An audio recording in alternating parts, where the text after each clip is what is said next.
pergunto para você, por que é mais desafiador ainda ser vereadora do que ser vereador no Brasil e em Alagoinhas especialmente também? Seja muito bem-vinda, bom dia. Bom dia, Jorge, Bom dia, Rádio 93. Primeiramente, agradecer mais uma vez por essa oportunidade de estar aqui hoje com vocês. Bom dia especial à minha amiga e parceira, Jussi Cardoso, com quem a gente tem travado, na verdade, essa batalha dentro da Câmara Municipal e também na nossa cidade, que é realmente desafiador estar enquanto vereadora no nosso município. E aí, Jussi é perfeita quando ela traz todos esses exemplos.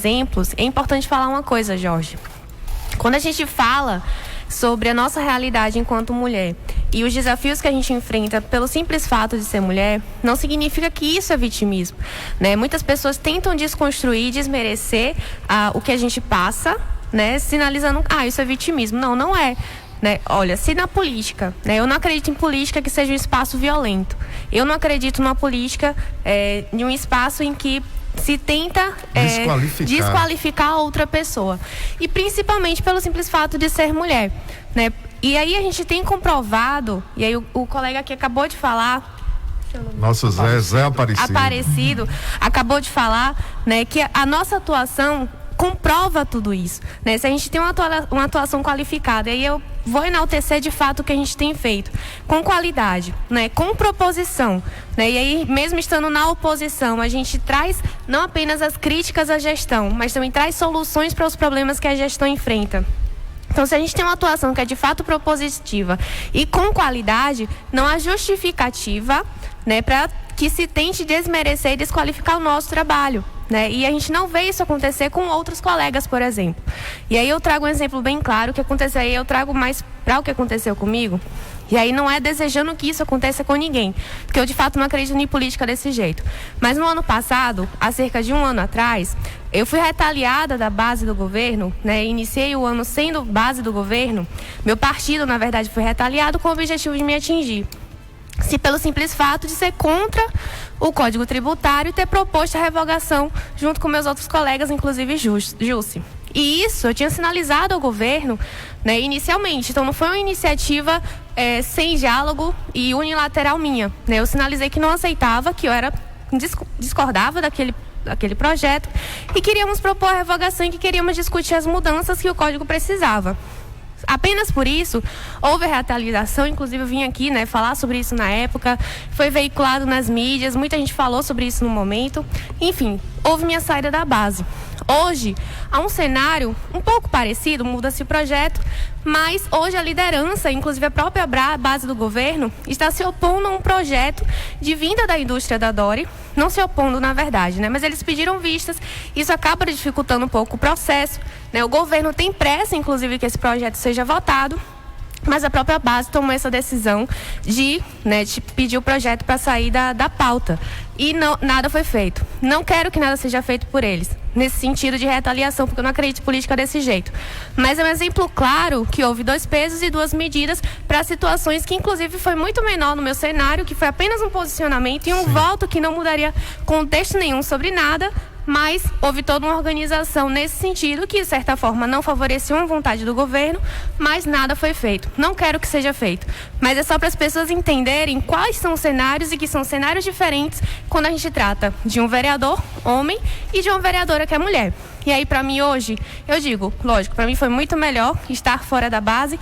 Quem perdeu foi o governo, mas nem por isso eu vou deixar de fazer o meu trabalho e de cumprir o meu papel enquanto legisladora, que é sim ajudar, de certa forma, também o governo, mesmo que haja uma forma de fazer política que eu não acredite, que eu não concorde. Pois é, e eu tenho uma convicção de que, embora nós tenhamos tratado aqui da questão da Câmara e da atuação de vocês e das outras mulheres que estão na Câmara também, eu tenho uma convicção de toda mulher que está nos ouvindo agora, ela também tem uma história para contar no seu trabalho, onde ela trabalha, na sua vida, na sua família, numa organização, num clube. Essas coisas as mulheres passam em todos os espaços, Elas só se repetem, talvez de uma maneira até muito mais intensa numa Câmara, em função dos interesses, de uma série de coisas que nós já imaginamos, já sabemos. Eu já trago para vocês as participações dos nossos ouvintes. Por exemplo, tem pergunta aqui, eu prometi a vocês que no retorno Luma Menezes falaria sobre a questão da fábrica, o que ela vai fazer já daqui a pouco, inclusive com participação do Zé, mas eu já vou emendar também aqui com algumas perguntas que aparecem aqui e tanto podem ser respondidas por Luma quanto por Jussi Cardoso. As duas perguntas que chegaram aqui, né, que eu elaborei aqui, que dá para separar logo de imediato para esse momento da entrevista. Primeiro, perguntem à vereadora Luma porque ela não consegue agendar uma reunião com a secretária de saúde. Quem assina é José. E a segunda pergunta, que se estende a ambas vereadoras: bom dia, pergunte quando será votado o projeto da fábrica Dori Refrigerantes. E ele pontuou aqui, não é doação, é concessão de uso. Quem assina é o nosso querido, grande abraço, Benedito Vieira. Mais uma vez, bom dia então, Luma Menezes. Pronto, bom dia, José, não é isso? Isso. Pronto. Veja só, caso haja realmente de fato alguma demanda, né, da saúde que a gente precise fazer essa interlocução de alguma maneira, acionar a secretaria, a gente está à disposição. Né? Nós tivemos, de fato, alguns desafios no início desse ano. Justamente a secretária também teve Covid, muito provavelmente acredito que foi nesse momento. Eu não sei exatamente se o José chegou a encaminhar alguma demanda sobre saúde para a gente, mas se tiver, José, e não tiver encaminhado ainda, nós temos um canal direto de contato com a população, e aí serve tanto para você como qualquer outra pessoa, seja da saúde, qualquer outra área também da cidade. É o 759-9913-0070, e aí a gente faz o que a gente pode fazer, né? E tenta se comunicar com as secretarias na medida que a gente consegue também fazer. Infelizmente, um grande desafio que a gente encontra e que é uma falha também da gestão é a comunicação entre as secretarias, né? Então, às vezes, muitas demandas que a gente encaminha, inclusive na semana passada a gente fez até uma publicação com um tom mais engraçado na rede social, mas com o objetivo de falar de uma coisa séria, que é justamente a ausência de respostas por parte das secretarias de demandas de informação que a população pede ou que a gente, enquanto parlamentar, precisa, como também de demandas reais da cidade, que infelizmente hoje, pelo município, não está cumprindo o que é dever dele, de fazer o mínimo na nossa cidade. O que a gente encaminha de demanda é poda de árvore, buraco na rua, é limpeza de rua. Então, demandas que deveriam ser feitas pelo próprio município, sem precisar de cobrança de vereador, porque é o mínimo para a cidade continuar funcionando normalmente, não está acontecendo. Então, são essas demandas que a gente acaba encaminhando para as secretarias com mais frequência e, infelizmente, muitas delas a gente não tem absolutamente nenhum retorno. E aí, o que a gente faz? A gente continua cobrando, né, porque esse é o nosso papel. Infelizmente ou felizmente, né, porque a gente se dispõe enquanto parlamentar para fazer o que é o papel do parlamentar, e o papel de parlamentar não é executar. Nosso papel é fiscalizar e cobrar as mudanças e melhorias que a cidade precisa, né? O papel de executar é do próprio executivo. Então, enquanto isso não for feito, a gente está aqui apontando e sinalizando para que de fato seja feito. E com relação ao terreno, o grande passo que falta, inclusive amanhã, né, haverá uma reunião com as entidades empresariais, né, que o próprio Benedito, enquanto representante, também solicitou para a Câmara Municipal. E aí participará dessa reunião todos os vereadores, né, foram convidados para participar, e amanhã pela manhã haverá essa reunião para discutir e tratar justamente dessa questão do terreno da Dori, da concessão do terreno para a vinda da indústria para aqui, para a nossa cidade. Inclusive, até complementando o que Jussi já trouxe, quando nós tratamos desse projeto na semana passada, nós também propomos uma emenda, né, para o que estava faltoso no projeto, que a gente via como lacuna. Então, quais eram os pontos que a gente via? Né, a própria questão da responsabilidade socioambiental, né, como contrapartida da indústria após ser instalada aqui na nossa cidade, que era um ponto que não era trazido no texto base do projeto, e a gente fez através de emenda e para a população compreender melhor. Emenda, na verdade, são alterações, né? A gente recebe o projeto de lei, a prefeitura encaminha o projeto de lei para a Câmara, e aí a Câmara, os vereadores podem se reunir e fazer alterações necessárias, ou acrescentar, ou tirar alguma coisa, ou simplesmente modificar o que já está posto. E aí a gente fez essa proposta de incluir nesse projeto, no texto base, a questão da responsabilidade socioambiental como contrapartida da empresa, e também amarrar de uma maneira melhor a questão das vagas. Porque, por exemplo, o projeto sinaliza que conseguiremos 130 empregos diretos a partir da instalação da indústria. Mas ele não deixava claro de que forma essa quantidade de vagas seria de fato preenchida pelos munícipes, né? Que é o grande desafio também que a gente enfrenta aqui na nossa cidade. Muitas indústrias vêm, grandes empresas vêm, mas acabam não acolhendo a mão de obra do nosso município. Então a gente fez uma alteração para que isso ficasse mais claro e evidente, que a empresa teria que sim ter essa contrapartida de contratar alagoenses durante a sua instalação aqui na cidade. Então, por isso que nós, inclusive, éramos favoráveis à votação já naquele momento, porque as emendas já contemplavam o que era necessário contemplar e a gente já poderia avançar nessa questão. Alguns ouvintes têm ligado para a rádio e têm falado sobre a dificuldade em relação à questão de colocar os filhos na escola. Alguns falam que é em relação à diferença entre o bairro onde moram e onde os filhos vão ter acesso. Tem um ouvinte que sempre liga para a gente falando que ele mora, se não me engano, posso estar equivocado, no Mangalô, e a única escola que poderia abarcar o filho já é do outro lado, lá pro lado da BB.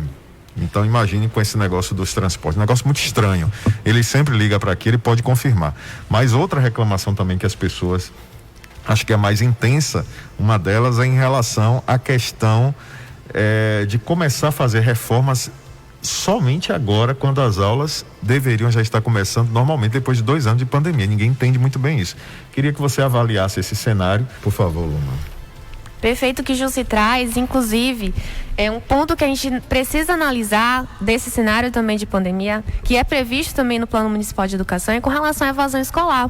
Então, quem são essas crianças que possivelmente evadiram das escolas, né? Que com essa retomada, as escolas já estão sentindo a falta desses alunos, tem alunos que não retornaram, para onde foram essas crianças, onde elas estão e como está sendo esse acompanhamento, né? Nós sabemos que devido a essa questão da pandemia, muitas crianças deixaram sim de estudar. E o que está sendo feito para resgatar essas crianças e trazer de volta para a sala de aula? Me perdoe, só para complementar e você dar elemento, que eu acho que você vai falar disso também, porque chegou uma mensagem aqui, Luma, acho que tem a ver com o que a própria Jus também falou.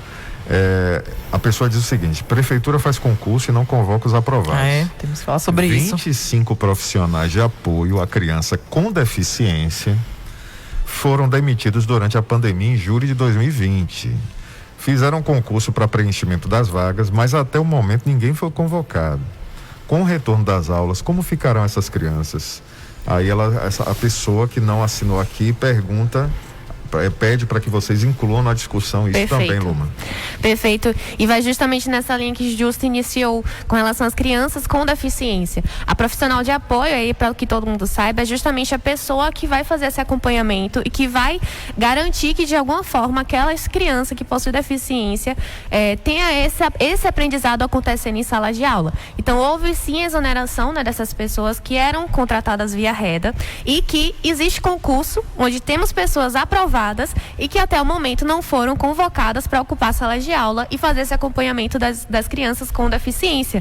Então a gente vê uma série de dificuldades, né? E aí eu quero trazer aqui o relato da escola Professora Maria Feijó. É uma escola que tem nome de professora, mas que infelizmente que fica localizada ali no Barreiro, perto da linha, né, da margem da linha, e que infelizmente as matrículas aconteceram do lado de fora. É uma realidade de escola que já vem sendo ameaçada de queda. O telhado está completamente deteriorado e essa ameaça já vem há muito tempo. As crianças tiveram que fazer a matrícula fora da escola. Não tem condições nenhuma de funcionamento, mas as aulas retornaram com 2 turmas nessa escola desse jeito, porque não tinha feito ainda aluguel de outro espaço, não tinha sido transferido essas crianças para outro lugar, enfim, um completo abandono ali para aquela comunidade e para as crianças que estudam ali. E aí, não só essa escola, como outras escolas também que a gente vem acompanhando e vendo da realidade. Ontem mesmo, quando a gente fez a publicação sobre a escola Maria Feijó, a gente já recebeu outra situação do Érico Veríssimo, né, que fica ali indo sentido Riacho. Então, a escola também, que inclusive foi uma escola que foi reformada na gestão anterior do prefeito Joaquim Neto, né, ainda quando era secretário de Educação Fabrício Faro, mas que hoje a escola está abandonada. Completamente abandonada e sem estrutura de retorno. Então, a dúvida que fica é: do que me adianta eles me apresentarem que tivemos milhões e milhões de despesa com a educação, e aí aqui é citado que foi uso de recurso próprio do município para a educação, o que foi de recurso do Fundeb, né, do Fundo Nacional, para despesa da educação, se eles não me dizem aqui nessa prestação de contas quanto de fato foi utilizado no ano de 2021 para a reforma e reestruturação das escolas municipais. E a partir desse número a gente poder questionar. Mas se foi usado tanto, por que as escolas continuam dessa mesma forma? Como é que a gente pode garantir que essas crianças estejam tendo aula de uma forma segura dentro de sala? Se a gente chega em diversas escolas, não tem disponibilidade de álcool em gel, não tem pia para lavar a mão, não tem nem como as crianças ficarem em distanciamento porque as salas são pequenas e apertadas. Então, como é que a gente garante que essas crianças vão continuar seguras durante o momento de pandemia e que vão continuar garantindo que suas famílias estejam seguras durante a pandemia, se as escolas não têm estrutura para isso acontecer? Então, esses são os questionamentos que a gente faz e que não tem retorno. E aí, no ano passado, a gente fez questão de acompanhar. Fomos em todas as escolas, nas 78 escolas do município, durante a entrega de cestas básicas, e vimos toda a realidade. Fizemos anotações, ponderações a respeito da realidade de cada escola. Encaminhamos 65 indicações através da Câmara para a Secretaria de Educação. Cobramos diversas vezes o secretário Gustavo Carmo retorno sobre essas indicações e nenhuma indicação nós recebemos resposta. Nenhuma indicação nós tivemos retorno. E dessas indicações nós finalizamos não apenas com relação à estrutura de escola, mas também de material para que a aula possa acontecer e que a gente levasse a educação para essas crianças, levando em consideração também informatização. Porque como é que nós vamos avançar enquanto país se nós não garantimos o ensino de ciência e tecnologia para os nossos alunos no município? E nada disso está acontecendo aqui na nossa cidade e nada sobre isso o governo dá retorno e resposta, nem se posiciona. Então, é realmente trágico e é muito triste ver que a valorização da educação da nossa cidade não está acontecendo da forma como deveria acontecer. É decepcionante de verdade. Quando elas vêm separadas, já dá uma audiência danada. Quando elas vêm juntas, o negócio fica cheio. Então, tem muitas coisas aqui no Facebook, principalmente, muita gente perguntando. Infelizmente, eu quero lamentar eu não poder fazer tantas perguntas, tantas participações, falar de todo mundo, mas mando um abraço para Jorge Barbosa, Belo Santos, Shirlene, Paz Vera, Nildan, você, Luma Menezes, vá, mas não demore a retornar. Jorge, eu queria fazer só uma correção que eu falei do nome da escola, é professor Mário Laerte, que eu troquei o nome da escola, mas aí me sinalizaram que eu corrigi. É o nome da famosa praça também, né? Exatamente, ali do CMA. E aí eu quero agradecer mais uma vez por essa oportunidade de estar aqui hoje com vocês, reforçar o que você traz sobre a população, prestar atenção na atuação dos nossos políticos, prestar atenção na nossa atuação e nos fiscalizar, né? Porque nós, enquanto parlamentares, temos sim a obrigação de acompanhar o que é feito pelo Executivo, de fiscalizar, de fazer proposição, de ouvir a população e levar as demandas da cidade, mas a população também tem que ter o compromisso, e aí é a obrigação de fato, é dever da população acompanhar e fiscalizar a nossa atuação, né? Acompanhar e saber o que acontece na Câmara Municipal, de fato acompanhar os trabalhos. Hoje em dia está tudo muito mais fácil através do acesso pelas mídias sociais. Então não pode acompanhar as sessões na Câmara na terça e quinta às 3 horas, mas fica tudo gravado, tudo guardado. As pessoas podem simplesmente em um momento que tiver um momento vago, inclusive acelerar, né? Escutar de uma maneira muito mais acelerada, né? Colocar 1.5, 1.7, para acompanhar os trabalhos na Câmara e saber o que de fato está acontecendo e saber como se posiciona cada pessoa. Perfeito. Até mesmo para saber se consegue se identificar com o trabalho de cada um ali dentro. Então eu deixo aqui essa mensagem, peço para que as pessoas acompanhem e digo que a gente está de fato à disposição para garantir que o direito da nossa população seja cumprido na nossa cidade, que haja mais justiça na cidade de Alagoinhas e que até 2024 estaremos aqui fazendo o nosso papel da melhor maneira possível, porque foi para isso que nós fomos eleitas. Perfeitamente, muito obrigado, Luma Menezes. Ícaro, vem aqui, dê seu bom dia.